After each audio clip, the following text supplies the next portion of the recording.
ಕಾರ್ಯಕ್ರಮದ ಉದ್ಘಾಟಕರು, ಈ ಸಮಾರಂಭದ ಕೇಂದ್ರ ಬಿಂದು ಆಗಿರ್ತಕ್ಕಂಥ ನಮ್ಮ ಶಿವಪ್ರಸಾದ್ ಅವರೇ,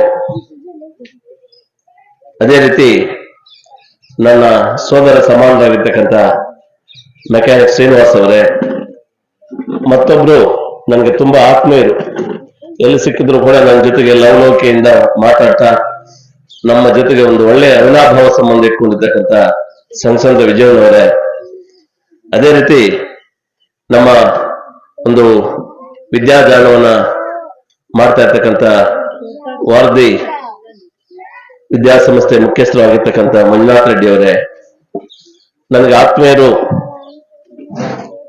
ತುಂಬಾ ಪರಿಚಿತರು ಆಗಿರ್ತಕ್ಕಂಥ ನಮ್ಮ ನರಸಿಂಹಣ್ಣವರೇ, ಮುಖ್ಯವಾಗಿ ನನ್ನ ಸೋದರ ಸಮಾನರಾಗಿರ್ತಕ್ಕಂಥ DVR ಪೆಟ್ರೋಲ್ ಬಂಕಿನ ಮಾಲೀಕರು, ನನ್ನ ಆತ್ಮೀಯರು, ವಕೀಲರು ಆಗಿರ್ತಕ್ಕಂಥ ದೇವರಾಜ್ ಅವರೇ, ಮತ್ತವರು ನಮ್ಮ ಈ ಗ್ರಾಮದಲ್ಲಿ ಶಿಕ್ಷಕಿಯಾಗಿ ಬಹಳ ಉತ್ತಮ ಸೇವೆಯನ್ನು ಮಾಡಿರ್ತಕ್ಕಂಥ ನಮ್ಮ ರಾಧಾ ಮೇಡಮ್ ಅವರೇ, ಮುಖ್ಯವಾಗಿ ಸಮಾರಂಭದ ಕೇಂದ್ರ ಬಿಂದುವು ನನ್ನ ಸೋದರ ಸಮಾನರಾಗಿರ್ತಕ್ಕಂಥ ಡಾಕ್ಟರ್ ನರಸಿಂಹ ಅವರೇ, ವೇದಿಕೆಯ ಮೇಲೆ ಮುಂಭಾಗದಲ್ಲಿ ನಮ್ಮ ಸತೀಶ್ ಅವರೇ ಮತ್ತು ಕಿಟ್ಟಿ ಅವರೇ, ನಮ್ಮ ಇಲ್ಲಿ ನೆರೆದಿರ್ತಕ್ಕಂಥ ಎಲ್ಲ ಹಿರಿಯರೇ, ಈ ಊರಿನ ಗ್ರಾಮಸ್ಥರೇ, ನಮ್ಮ ಶಿವ ಅವರೇ, ಕೃಷ್ಣಮೂರ್ತಿ ಅವರೇ, ಮತ್ತೆ ಇಲ್ಲಿ ಆಗಮಿಸಿರ್ತಕ್ಕಂಥ ಎಲ್ಲ ತಂದೆ ತಾಯಂದ್ರೆ,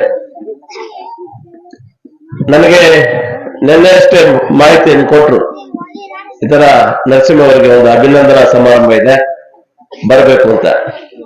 ನಾನು ಒಂದು ಕಾರ್ಯನಿಮಿತ್ತ ನಾನು ಹೊಸಕೋಟೆಗೆ ಹೋಗಿದ್ದೆ, ಆದ್ರೂ ಕೂಡ ಅದನ್ನೆಲ್ಲ ಬದುಗತ್ತಿ ಒಂದು ಸ್ವಲ್ಪ ತಡವಾಯ್ತು. ನಿಮ್ಮಲ್ಲಿ ನಾನು ಕ್ಷಮೆ ಯಾಚಿಸ್ತಾ, ನಾನು ಮುಖ್ಯವಾಗಿ ಧ್ವಂಸನ ಇಲ್ಲಿ ಬರೋದಕ್ಕೆ ಮುಖ್ಯವಾಗಿ ಎರಡು ಕಾರಣಗಳು. ಒಂದು, ನನ್ನನ್ನು ರಾಜಕೀಯವಾಗಿ ಬೆಳೆಯೋದಕ್ಕೆ ನನಗೆ ಅತಿ ದೊಡ್ಡ ಮಟ್ಟದಲ್ಲಿ ಆಶೀರ್ವಾದ ಮಾಡಿರ್ತಕ್ಕಂಥ ಊರು ಈ ಧ್ವಂಸಂದ್ರ ಗ್ರಾಮ. ನನ್ನ ಜೀವನದಲ್ಲಿ ನಾನು ಯಾವತ್ತೂ ಕೂಡ ಮರೆಯದೇ ಇರ್ತಕ್ಕಂಥ ಒಂದು ಊರು ಈ ಧ್ವಂಸಂದ್ರ ಗ್ರಾಮ. ಆ ಮಟ್ಟಕ್ಕೆ ನನಗೆ ರಾಜಕೀಯವಾಗಿ ಆಶೀರ್ವಾದ ಮಾಡಿರ್ತಕ್ಕಂಥ ಊರು.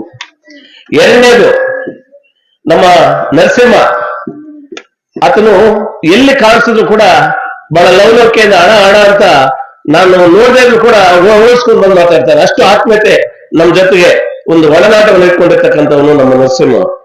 ಸೊ ಈ ಕಾರ್ಯಕ್ರಮಕ್ಕೆ ಏನೇ ಕಷ್ಟ ಆದ್ರೂ ಕೂಡ ಇದನ್ನ ನಾನು ಪಾಲ್ಗೊಳ್ಳಲೇಬೇಕು, ಇದನ್ನ ನಾನು ಅದರಲ್ಲಿ ಭಾಗವಹಿಸಬೇಕು ಅಂತ ಆ ಒಂದು ಇದ್ ಮಾಡ್ಕೊಂಡು ನಾನು ಈ ಒಂದು ಕಾರ್ಯಕ್ರಮಕ್ಕೆ ಬಂದೆ.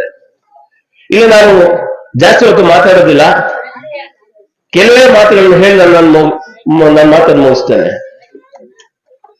ಸಾಧನೆ ಯಾರ ಸೊತ್ತು ಅಲ್ಲ.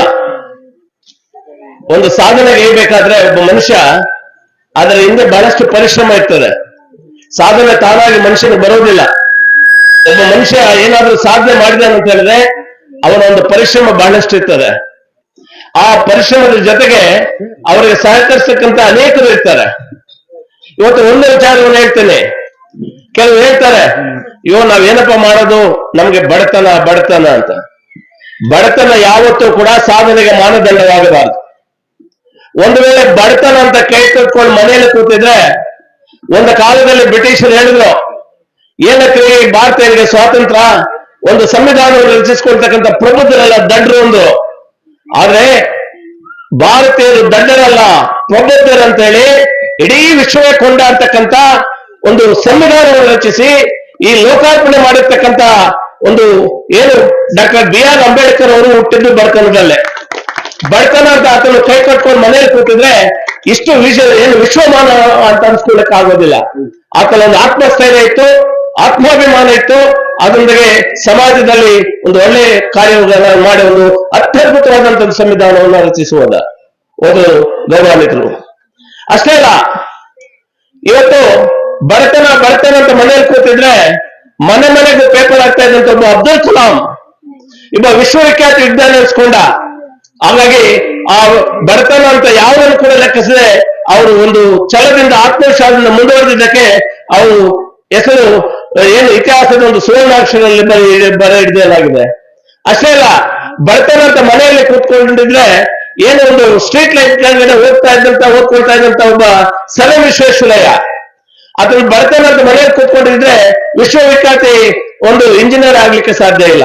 ಯಾಕೆ ಮಾತನ್ನ ತಾವೆಲ್ಲರೂ ಕೂಡ ತಂದೆ ತಾಯಿದ್ರೆ ಮಕ್ಕಳಿಗೆ ವಿದ್ಯಾಭ್ಯಾಸ ಕೊಡಿ. ವಿದ್ಯಾಭ್ಯಾಸ ಕೊಟ್ರೆ ಮಕ್ಕಳಿಗೆ ಆಸ್ತಿ ಮಾಡಬೇಡಿ, ನೀವು ಮಕ್ಕಳನ್ನೇ ಆಸ್ತಿಯನ್ನಾಗಿ ಮಾಡಿ. ಅವ್ರು ಒಳ್ಳೆ ವಿದ್ಯಾಭ್ಯಾಸ ಕೊಟ್ರೆ ಏನು ಇತರ ಈ ವೇದಿಕೆ ಮೇಲೆ ಇರ್ತಕ್ಕಂಥ ಹಿರಿಯರು ಅವರಾಗೆ ಒಂದು ಸಮಾಜದಲ್ಲಿ ಒಂದು ಸರ್ವತೋಮುಖಾಭಿವೃದ್ಧಿ ಶ್ರಮಿಸುವಂತ ಒಂದು ಪ್ರಯೋಜನ ಆಗುವಂತ ವ್ಯಕ್ತಿಗಳಾಗಿ ಏನು ಹೊರಹೊಮ್ಮಲಿಕ್ಕೆ ಸಾಧ್ಯ ಆಗ್ತದೆ. ಇವತ್ತು ಡಾಕ್ಟರ್ ಈ ಸಂದರ್ಭದಲ್ಲಿ ನಾನು ನರಸಿಂಹ ಅವ್ರ ಬಗ್ಗೆ ಹೇಳ್ಬೇಕಾದ್ರೆ ಬಹಳ ಜೀವನದಲ್ಲಿ ನೊಂದಿರ್ತಕ್ಕಂಥ, ನಾನು ಕಂಡ ಹಾಗೆ ಬಹಳಷ್ಟು ನೊಂದಿರ್ತಕ್ಕಂಥವನು, ಬಹಳಷ್ಟು ಬಡತನವನ್ನು ಎದುರಿಸಿರ್ತಕ್ಕಂಥವನು. ಆದ್ರೆ ಯಾವತ್ತೂ ಕೂಡ ಬಡತನ ಅಂತ ಇಲ್ಲಿ ಕೂತ್ಕೊಳ್ಳಿಲ್ಲ.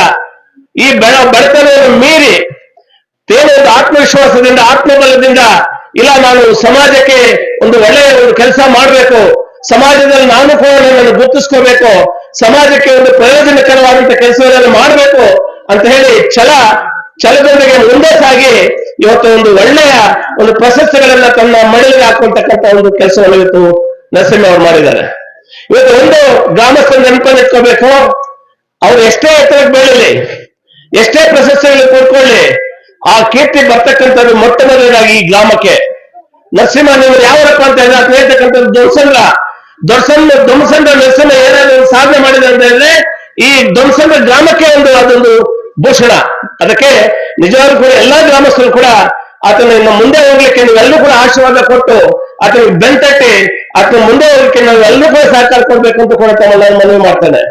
ನಿಜವಾಗ್ಲೂ ಕೂಡ ಬಹಳಷ್ಟು ಕಷ್ಟಗಳನ್ನು ಅನುಭವಿಸಿ ಜೀವನದಲ್ಲಿ ಅನೇಕ ಏರುಪೇರುಗಳನ್ನ ಕಂಡು ಏನು ಜೀವನದ ಒಂದು ಅಂತರಾಳವನ್ನ ಮೈಗೂಡಿಸ್ಕೊಂಡು ನಿಜವಾಗ್ಲೂ ಕೂಡ ಇವೆಲ್ಲವೂ ಕೂಡ ಮೀರಿ ಏನೋ ಒಂದು ಸಾಧನೆ ಮಾಡಿದೆ ಅಂತ ಹೇಳಿದ್ರೆ ನಿಜವಾಗ್ಲೂ ಕೂಡ ದೇವರ ಒಂದು ಕೃಪಾ ಕಟಾಕ್ಷ ಆತನ ಮೇಲಿದೆ. ನಿಮ್ಮಂತ ಜನರ ಒಂದು ಆಶೀರ್ವಾದ ಆತನ ಕೃಪಾ ಕಟಾಕ್ಷ ಆತನ ಮೇಲಿದೆ. ಹಾಗಾಗಿ ಮತ್ತೊಮ್ಮೆ ಮಗದೊಮ್ಮೆ ಈ ಸಂದರ್ಭದಲ್ಲಿ ನಾನು ಒಂದೇ ಒಂದು ಮಾತು ಹೇಳ್ತೇನೆ, ಆ ಭಗವಂತ ನರಸಿಂಹ ಅವರಿಗೆ ಅಷ್ಟೈಶ್ವರ ಆರೋಗ್ಯ ಕೊಟ್ಟು ಇನ್ನ ಒಂದು ಒಳ್ಳೆ ಸಾಧನೆಗಳಿಗೈದು ತಮ್ಮ ಅನೇಕ ಸಾಧನೆಗಳನ್ನ ತಮ್ಮ ಮಡಲಿಗೆ ಹಾಕೊಂಡು ಒಂದು ಸಮಾಜದಲ್ಲಿ ಒಂದು ಒಳ್ಳೆ ಸತ್ಪ್ರಜೆಯಾಗಿ ಹೊರಹೊಮ್ಮಲಿ ಅಂತ ಭಗವಂತನಲ್ಲಿ ನಾನು ಪ್ರಾರ್ಥಿಸಿ ನನ್ನ ಎರಡು ಮಾತನ್ನು ಮುಗಿಸ್ತಾ ಇದ್ದೀನಿ.